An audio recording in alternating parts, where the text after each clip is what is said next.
All right. U-bolts on. Nice and tight. New isolators. Pulled off the old shocks. Sitting on the pile of scrap right there. Both sides. Just about to get ready to start putting the new ones on. And, oh, that stings. Ronnie would say it smells like money. Rest Ronnie's soul. Scoot over. Oh, God, it's getting stinkier. Oh, dude. It smells like boom. So, I could dig those off real quick. And usually, even after you do that, you still have to kind of beat them off and take the tab off to loosen up, Yeah, they kind of just came right off, so that's kind of scary. Just putting that out there.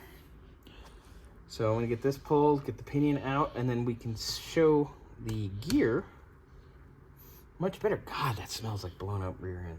Dude, that stinks. That is one of the worst ones I've had in a while. Even like, which one was like, we had one that was broken.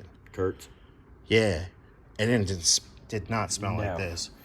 No. And I have had, how many 8-inch and 9-inch centers do we have laying around here for various things that everybody's like, yeah, I don't want the other one. Okay, so I just throw it in the pile. Like, there's an 8-inch right there.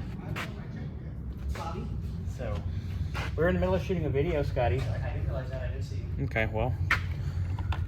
Oh, well. So when we're done, we'll take care of whatever needs to be supposedly done. So I'm going to pull this out right now. I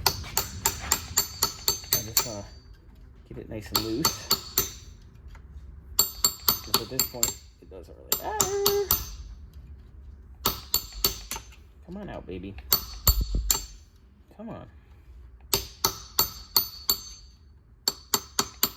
just want to spin it out. Get it nice and loose. Then I can slide the carrier over. And I can actually probably get it the center out. But yeah, so I'll get this apart and then we'll check back in.